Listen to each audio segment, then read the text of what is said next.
Hey guys, it's Jill here, and I am doing a Facebook Live from Las Vegas, and I want to talk about something called anti-fragile.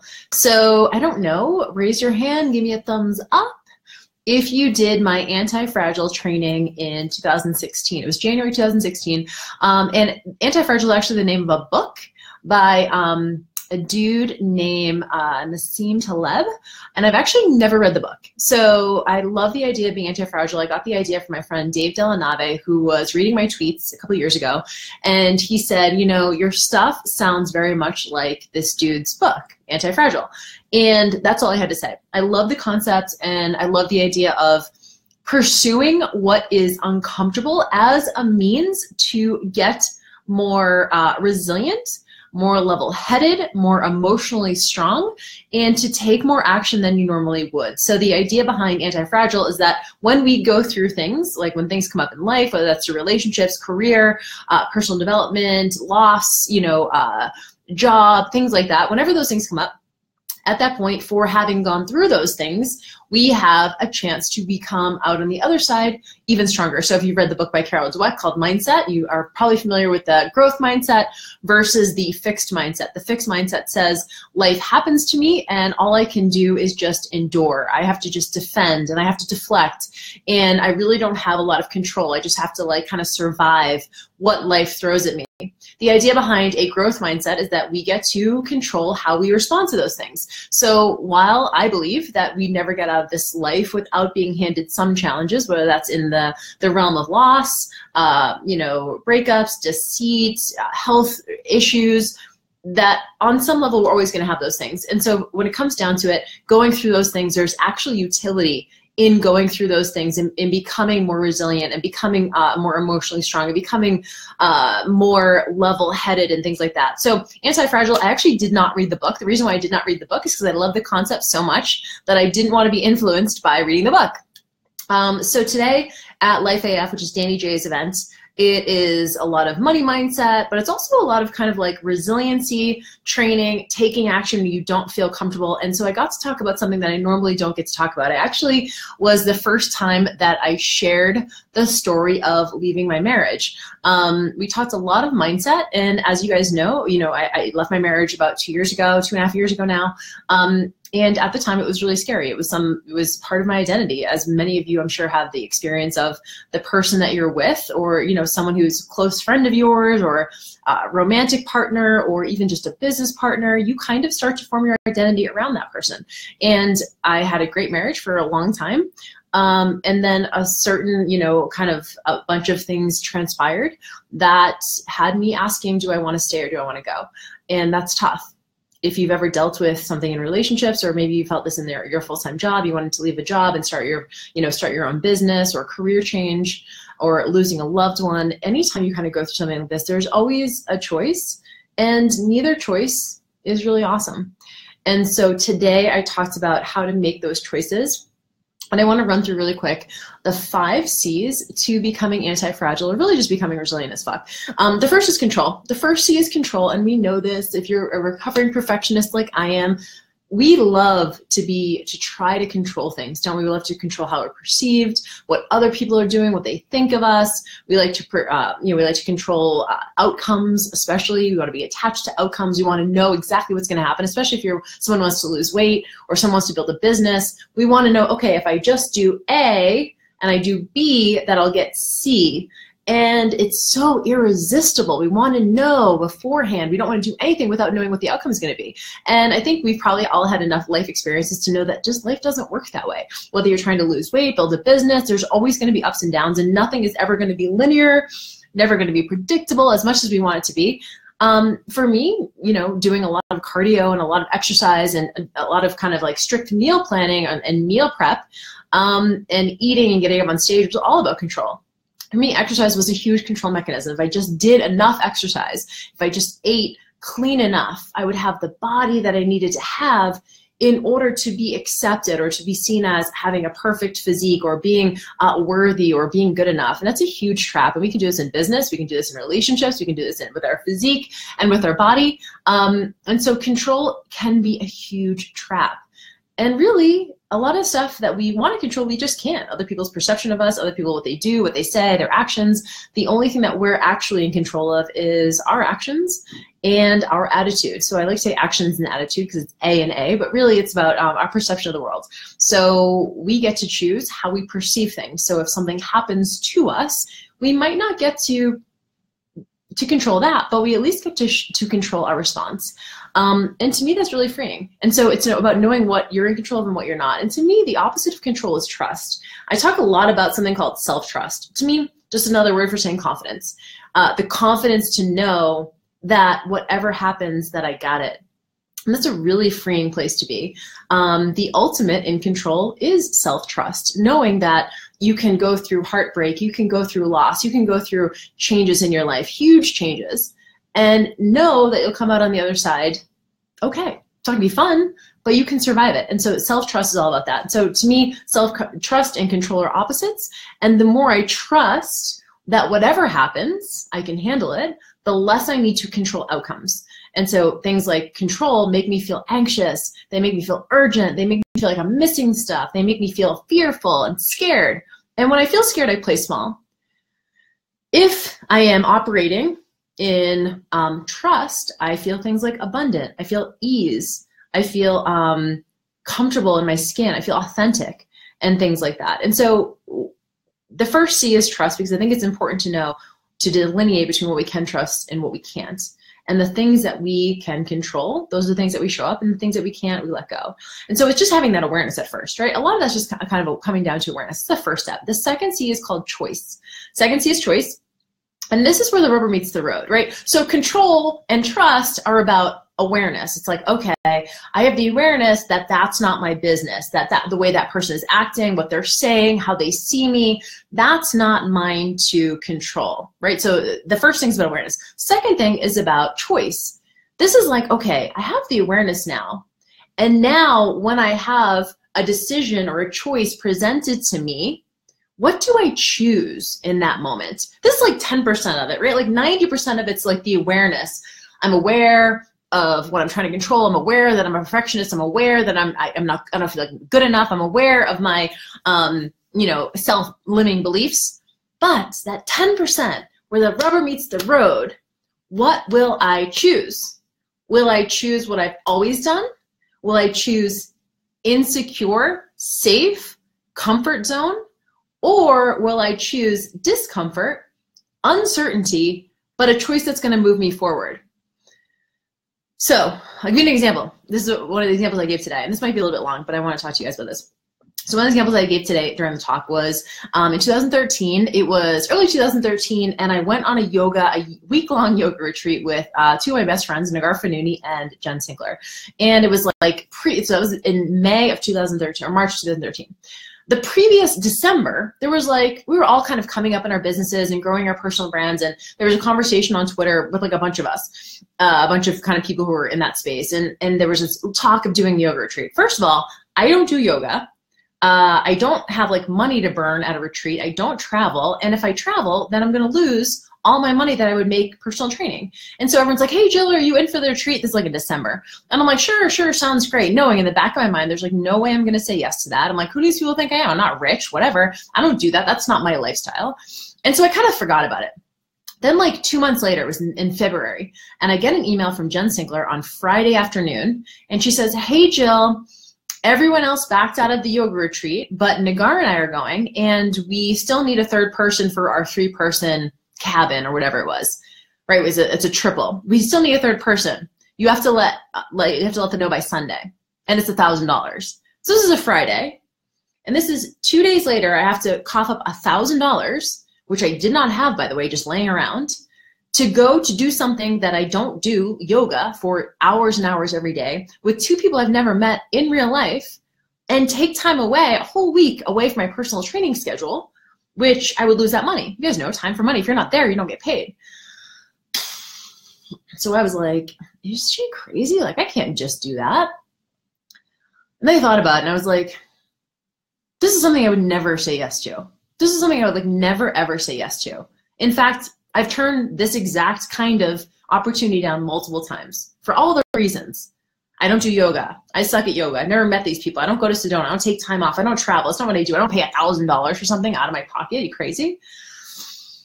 But I was at a critical point in my business, and I was like, you know what? I need to network with these women. They are movers and shakers. They're awesome from what I can tell. I never do this kind of stuff. I'm going to do it. Put $1,000 on a credit card, and I said, I'm coming. And I picked them up at the airport, and I never met before. And we all drove to Sedona. It was like 2 hours away from Phoenix, and we're in a car, and I'm like, I guess this is fine. And we were basically locked in a bunk for 6 days, no Wi-Fi. And we were like forced to just like have that time together. And out of that came Radiance Retreat, came a lot of different collaborations and affiliate stuff I've done with them, and obviously some amazing friendships.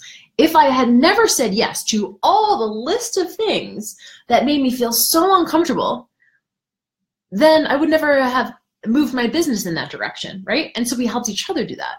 And so that was an example that I gave today. When the choice is presented to you, what do you choose? And we're not getting these choices all that often. If you get one choice that asks you to get out of your comfort zone once a month, that's a lot. For me, it was like once every 3 months, 6 months. This was an opportunity. And since then, I've done a lot more of those kind of things. But the choice is, how do you actually do the choice? Which brings me to the third C, which is courage. The third C is courage. So you're at that point. How do you make the uncomfortable choice to do something that you don't normally say yes to? How do you say yes to discomfort? How do you say yes to uncertainty? How do you say yes to the evidence that you're not the kind of person who does that?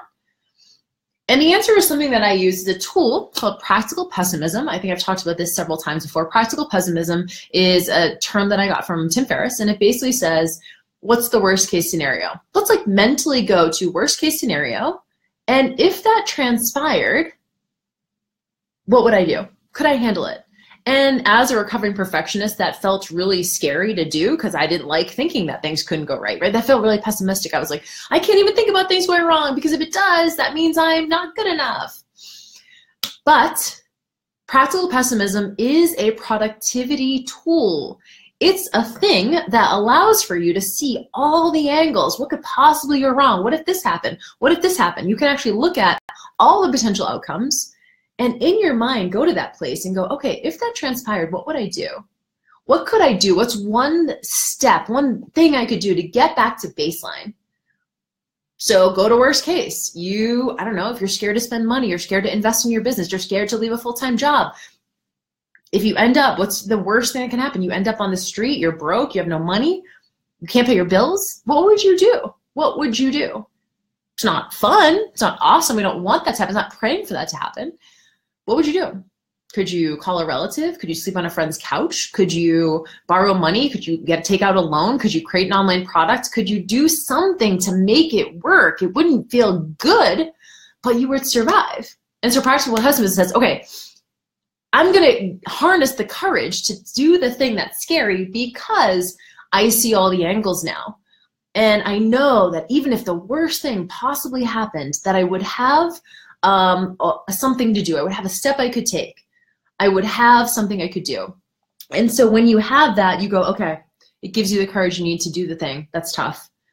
Besides, can you not always go back to the old thing that you were doing? Look, if you're scared about living a job, you can always get a desk job. You can always go work at Starbucks. For me in the early days, that was my mantra. I was like, I'll just go work at Starbucks. I'll go work at Whole Foods. I'll go bag groceries. Literally, I don't care because I can always do that if I need to. There's always something I can do, right? I'm like, Starbucks has benefits. That's amazing.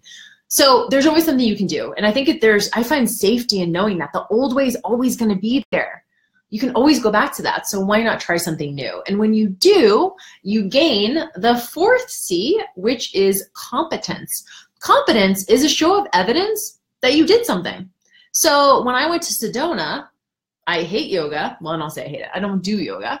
I'm there with strangers. I took time off from work. I'm like, all this shit is super uncomfortable. But I did it. And now I have a show of evidence that I can do hard things. Competency is built through action, right? Through the actions of like, okay, I did that thing. It wasn't really awesome. I mean, believe me, I did that yoga for like 4 hours a day and I was like so sore for like weeks after. It was not pleasant, but I survived it. And so when you do that thing, you see now you have a whole show of evidence that like you did something hard. And over time, you start to get more of those and more of those and more of those. And so you rack up this list of shit that you're like, wow, I have done some pretty tough stuff. And look, I've survived this. I've endured this. And not only that, but I learned a shitload of lessons. And that's where the confidence piece comes in. So the fifth C is confidence. So the competency comes from doing the thing. And the confidence comes from being like, oh, I did that thing. So maybe I can do this thing that's a little bit tougher. And now you start to trust yourself, not because you thought about it, but because you did it. In those moments of choice, you harness just enough courage to do the thing that you normally wouldn't do. And as a result, you have a show of evidence now that you're someone who does tough stuff. And now you have confidence to do the next tough thing. And so if you're an online trainer, if you're doing online business like I coach, you know, when you're first getting started, you're super sensitive to everything because you have zero wins yet. You don't have any confidence that you can be a good online trainer. You haven't done a successful launch yet. You haven't gotten great feedback yet. So it's like pushing a boulder up a hill. You haven't seen that you're good yet. But 2 years in, 3 years in, even a year in, you're starting to get some feedback. You're starting to get like some DMs, people reaching out to you. They're telling you that your work really matters to them, that they've got something out of it. And you're like, wow, that's cool. I needed to hear that. I needed to see that. I needed a show of evidence that what I'm doing actually matters to a person. And take that stuff in. And now you're starting to gather your wins. So a year in, 2 years in, 3 years in, you trust yourself. You're like, yeah, I'm going to say yes to that. I'm going to say yes to that. I'm going to say yes to that thing because you know you can handle it. And that's what self-trust is all about. That's what self-trust, that's what about resiliency. That's what being anti-fragile is all about. So the 5 C's, really quick. Number 1 is control, right? Trusting control are opposites. So getting over the need to control everything, control only what you can control. Number 2 is choice. When the rubber meets the road, what do you choose? And someone asked me tonight, how do you know what to choose? Like, how do you know that it's a good choice to choose something that's scary? How do you know? And I said that always choose scary. And I know that's probably not everyone's, you have an informed choice. But I always look at it like, if you don't win, you learn. And for me, I will always choose discomfort. My friend Lori Harder, you guys know Lori, she was telling me a story about when she got a call to do a TED Talk. And she has had a history of being scared to do public speaking.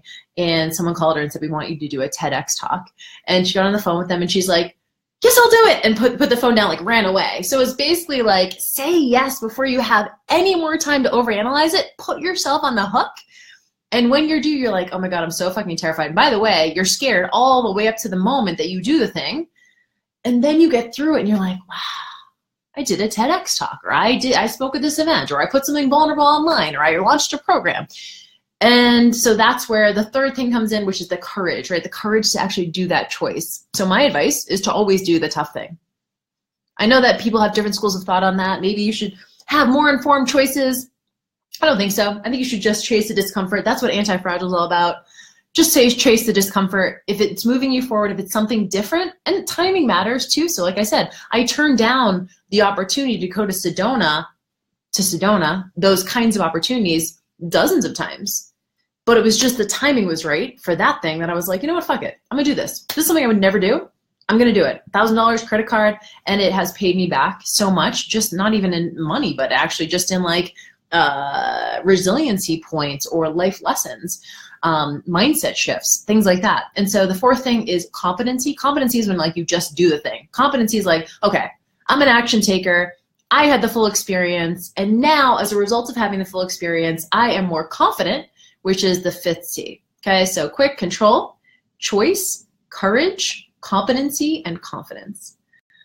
And that's how you get through it. And now all of a sudden, you're a badass. So can be applied to business, can be applied to relationships. I talked today about, for the first time publicly, about leaving my marriage and how tough of a choice that was for me, but it was ultimately the right choice. And again, sometimes there's not going to be any choice that feels really awesome, but you're going to choose the one that is the right choice. And the first decision is always the toughest. And once you make the first decision, it's just a series of decisions from there. Right? Like, where am I going to go? What am I going to do? Who am I going to call? Who am I going to hang out with? So the first decision is always the toughest. Once you make that, it gets a lot easier. So hopefully that's helpful to you guys, and wish you were here in Vegas maybe next time. But thanks for tuning in. I know this wasn't super online businessy, but I love talking about this stuff.